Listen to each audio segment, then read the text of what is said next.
From Washington, D.C., welcome to the Harness Racing Alumni Show. I'm Freddie Hudson, and I'm here today with Trade Martin and Bob Marks.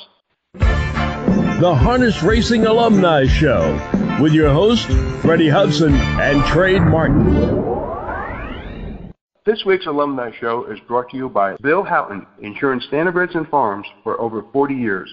Bill knows the ins and outs of equine insurance. Make sure your equine investments are protected. Call or text Bill at 954-655-5547. That's 954-655-5547. Call Bill now. Freddie, tell us about the yearlings at the sales by Huntington Farms.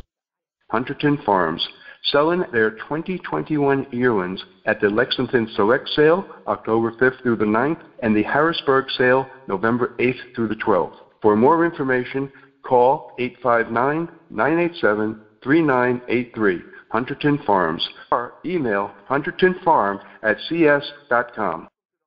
Joining us today is former driver trainer and the author of the book and soon-to-be movie, Against All Odds, Mr. Larry Rolla. Larry, welcome back on our show.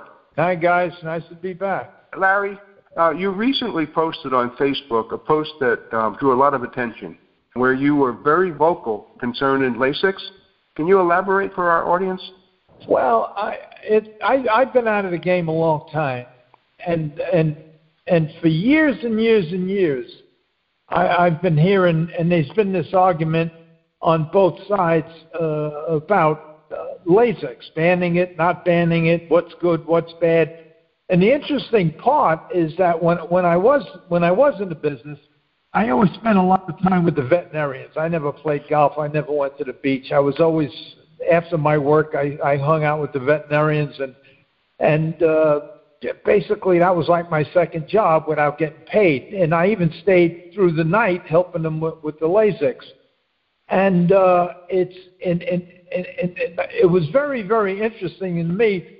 And I like made it almost a study where I was just so involved, so interested, that I start reading a lot, calling up a lot of universities and everything. And because I saw the massive amount of dosage Lasix that was given, because I was helping the vets.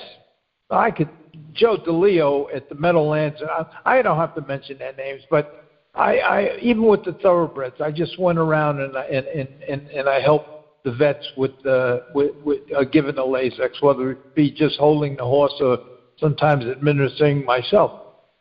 But I saw the over-abuse of it. I mean, some guys were given 10 cc's in the vein and then another 10 in the muscle. So I started to research a lot of it, and I called up a lot of universities, almost all of them, and it was amazing that they had different opinions.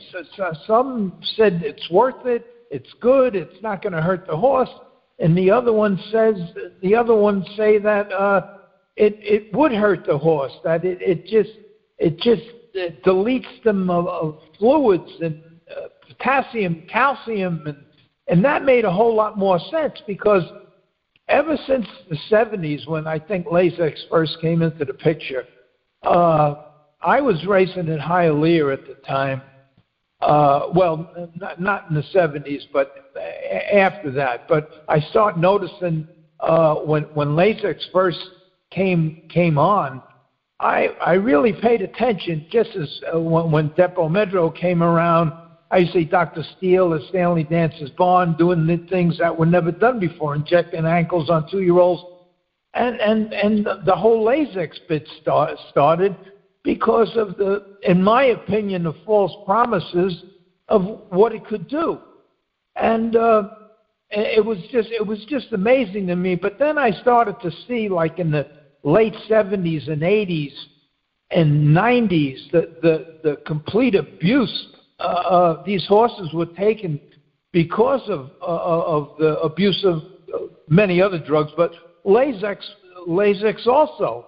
And when you dehydrate a horse, and I saw this and it really hit home one afternoon at Hialeah Racetrack, where at all of these thoroughbred tracks that race, well, naturally they race in the afternoon, in the summer months, the temperatures are 90, 100 degrees, and these horses are out there. They have 10, 11, 15 hoses right at the finish line after the race, and they immediately hit them with the hose.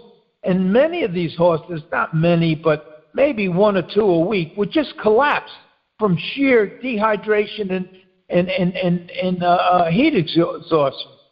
So I just thought it was terrible, and I started paying more and more attention.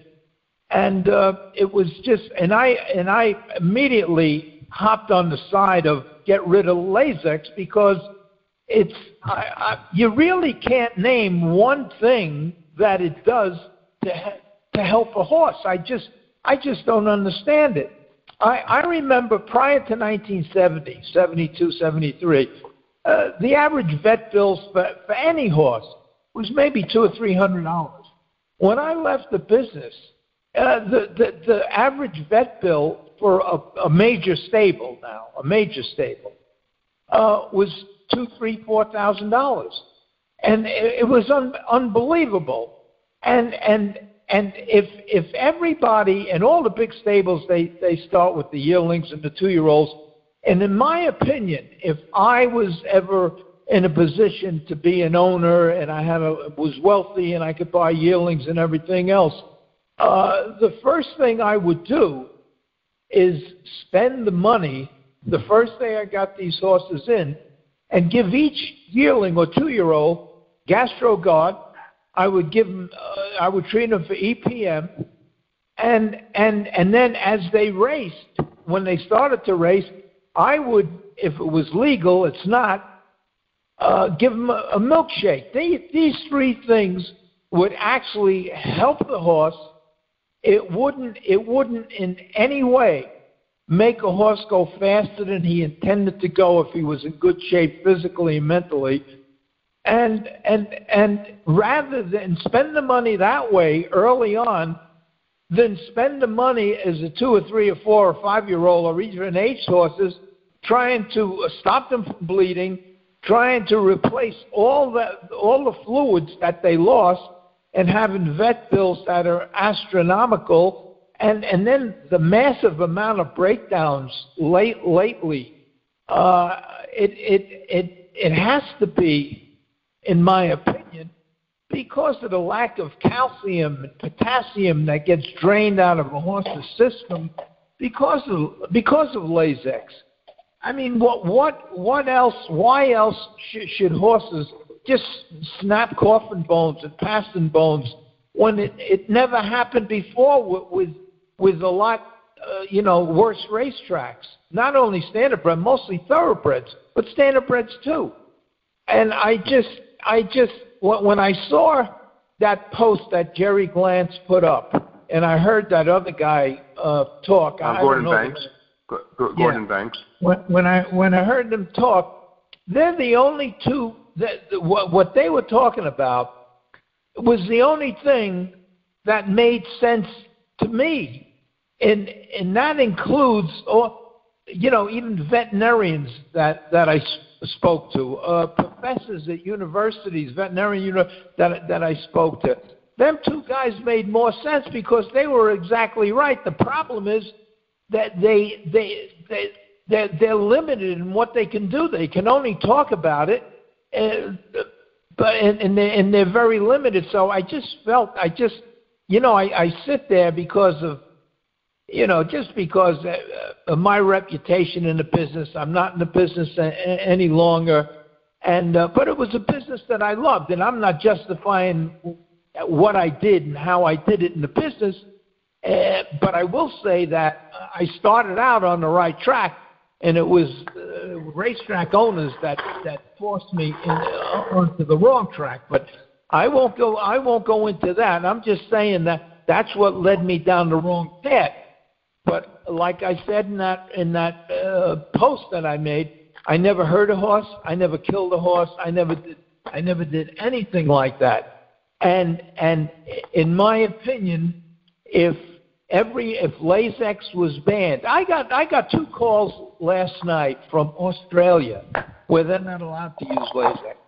and they were all interested in asking me, what would you do if you had a massive bleeder and everything? And I went on to telling them that prior to Lasix, I had a lot of massive bleeders, and the logical thing is just I just put them on oxygen, just plain oxygen for 15 minutes a day, and it dried up all the, and it helped heal all them little vessels and corpuscles that burst and that never get a chance to heal. Thoroughbreds have a much better shot at healing these things that cause the bleeding. But I don't even think they know. And the veterinarians are in a bad position, too, because if you have a vet bill for one horse with the big stables for $2,000 or $3,000, and you have 30, 40, 50 horses, that's a major account for a veterinarian. And it got to the point where, especially in the thoroughbred business, where the trainers, who really know 1% of what standardbred trainers know, they start to dictate what to give and how to give it to the veterinarians, and the veterinarians don't say nothing because the bill at the end of the month is approaching $100,000 and it gets paid. So, and this is what's going on. And Jerry Glantz and the other guy were right on target, but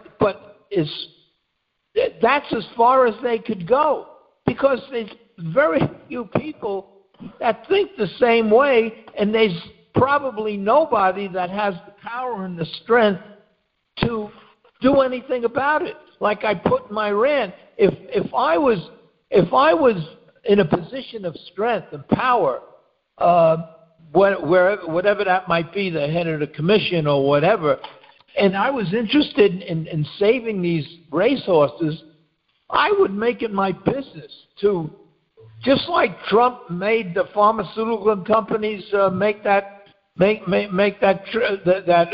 vaccine, find something that, just like Jerry Glantz says, that won't hurt our horses. They're paying $100,000, $200,000, $300,000 for yearlings and 2-year-olds, and in the thoroughbreds they're paying $3, $4, $5 million, $10 million, and it's unbelievable. Especially when you see that maybe 20-30% of these things ever make it. And I remember years ago when the 2 yearlings and then going into 2-year-olds, a lot of them wouldn't make it, and they had trouble. It was like their whole back end was atrophied, and they didn't know it then, but it was EPM. And it only happens in a small percentage of horses. But, I mean, if you're going to spend a couple of $100,000 for a horse, and that horse has been in the field, and in the field is possums and everything else where this parasite comes from, how could you not start off with look into that stuff? How could you not start off with a medicine that would heal and completely control the EPM, where some horses can't even walk in a circle? That's how we self-diagnose EPM. And how could you not take care of ulcers when babies have ulcers probably at 6 months old? How could you not take care of that stuff and just flood them with Lasix once they get to the races for absolutely no reason at all? With the thoroughbreds, them things, they're so undertrained and underconditioned. And that's why you see halfway down the stretch, these things, they're losing their action and everything else. They're not conditioned enough. They don't know that, but they're not conditioned enough. Hey, Larry, yeah. I got one more question for you. There's the last question. Your thoughts on the recent plea deal of Navarro. In particular, he took a plea deal of 5 years in jail, $70K at sentencing, and $20 million in restitution. What are your thoughts on that? Well, I can only say that it's about time, and I can only say that I could probably name 3 or 4 other Hall of Famers that he followed in their footsteps that are in the Hall of Fame now, and if people really believe that Secretariat was did what he did, it's hard to argue with them people.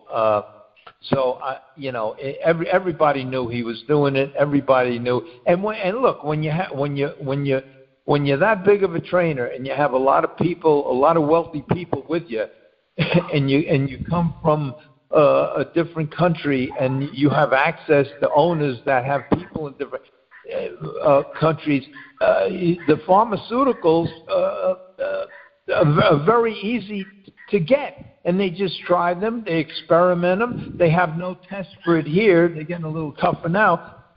So they had him right, and everybody in the business knew he was doing it, but they didn't know what he was using. And I could name 15, 20 guys that the same thing. But, geez, how did he win all them races? How did he win all them races?